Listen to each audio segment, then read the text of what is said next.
আচ্ছা, আমরা কিন্তু এখনো আপনার Laravel-এর যে অফিসিয়াল ডকুমেন্টেশন সেগুলো কিন্তু এখনো দেখি নাই। এগুলো দেখবো যখন আমরা প্রজেক্ট শুরু করবো তখন অবশ্যই আমরা এগুলো দেখবো।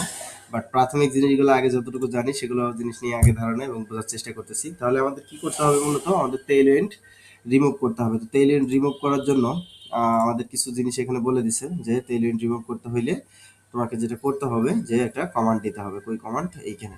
বলছে npm uninstall tailwind vite হ্যান-ত্যান দিয়ে এখানে একটা কমান্ড দিয়ে দিছি। এই কমান্ড দিয়ে দিয়ে দিলেই হয়ে যাবে। তো আমরা একটা কাজ করি। আমরা Tailwind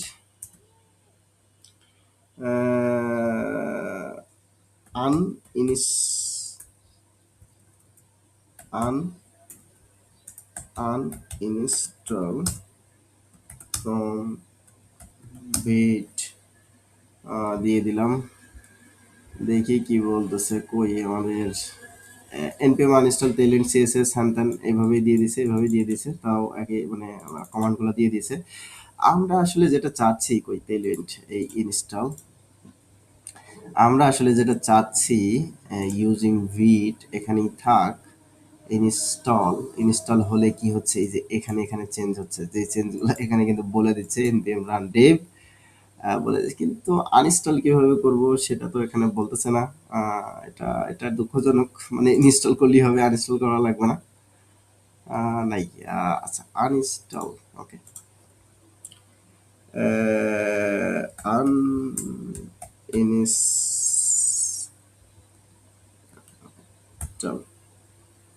আনইনস্টল লিখলেও ইনস্টল কমান্ডে আসছে। মানে আনইনস্টল কমান্ড মনে হয় মেবি এখানে নাই। এরকম কোনো কিছু কিনা বুঝলাম না। যাই হোক, এটা থাকা উচিত ছিল, বাট হয়তোবা পাচ্ছি না, হয়তোবা কোনো জায়গায় আছে। খালি একটা, এটা কিন্তু মানে টেইলউইন্ডের অফিসিয়াল সাইট। তো এখানে ইনস্টলের পাশাপাশি আনইনস্টলটা দেওয়া উচিত ছিল, বাট দেয়নি যে কোনো কারণে সামহাও। তো আমাদের যেটা করতে হবে আনইনস্টল করতে হবে। তো আনইনস্টল এইটুকু দিলেও আনইনস্টল হবে। এই যে এইটুকু, এইটুকু একটা কমান্ড, আর এইটুকু একটা কমান্ড। খেয়াল করেন, মানে এখানে দুইটা কমান্ড দিয়ে দিছে যাতে একবারে ক্লিনলি রিমুভ হয়। তো আমরা এই রিমুভ করার জন্য কমান্ডটা জাস্ট কপি করে পেস্ট করে দিচ্ছি। অবশ্য আমরা একটা একটা করে আনইনস্টল করলে বুঝতাম। দেখেন এখানে আনইনস্টল করার সাথে সাথে কিন্তু এখান থেকে চলে গেছে কেন?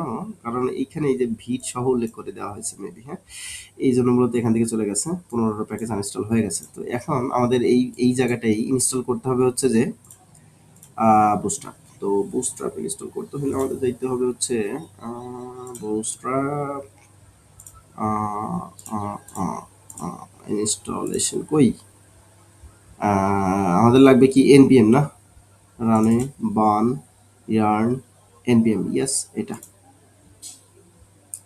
আচ্ছা, তারপরে আমাদের এআই যেটা বলেছিল সেটা একটু ফলো আপ করে নেই যে ইনস্টল npm প্রপার, প্রপার দিলে এটা, আর এইটা এটা তাহলে আমাদের দিছে এটা। তাহলে আমরা ওরটা না শুনি, আমরা আমাদেরটা যেটা বুঝি সেটা ইনস্টল দেই। ইনস্টল দেওয়ার পরে এখানে সেট আপ করতে বলতেছে এই যে বুস্টার, এই এটা এটা। তাহলে ওর মনে হয়, আচ্ছা বুঝলাম, এটা দিলে মনে হয় পুরোটাই ইনস্টল হয়ে যাবে। জাস্ট আমি তখন এখানে অ্যাড করে দিতে পারবো। তারপরে ওর কথাটা না শুনে আমি আমারটা ইনস্টল দিয়ে দিলাম। npm ইনস্টল হচ্ছে। তো npm ইনস্টল হলে কোথায় যায় এটার একটা জিনিস বোঝার ব্যাপার। এই নোডের মধ্যে যাবে। নোডের মধ্যে বুস্ট্র্যাপ, এই টেলওয়েন্ড কিন্তু যায়নি, নোড থেকে কিন্তু যায়নি। এটা একটা জিনিস, এটা আমাদের পারফেক্টলি রিমুভ করতে হবে। এই বুস্ট্র্যাপ চলে আসছে, বুস্ট্র্যাপের মধ্যে সেই আমাদের চেনা পরিচিত যে জিনিসগুলো আছে ঠিক সেগুলো কিন্তু এর মধ্যে এই লোড হয়ে গেছে। তো এইটা ইউজ কিভাবে করতে হয় সেটা এখান থেকে বুস্ট্র্যাপ অলরেডি যে অ্যাড হয়ে গেছে, আমাদের আর কোনো কিছু অ্যাড করার নাই। তো এখান থেকে তেলিয়ন রিমুভ হয়ে গেছে। তো আমাদের আরেকটা জিনিস যাইতে বলছে যে সেটিং এ যাইতে বলছে, ভিট কনফিগ। এই ভিট কনফিগের মধ্যে এই তেলিয়ন যেটা আছে এটা আমাদের বাদ দিতে হবে আর বুস্ট্র্যাপ নিয়ে আসতে হবে। এটা হচ্ছে একটা কঠিন কাজ হবে।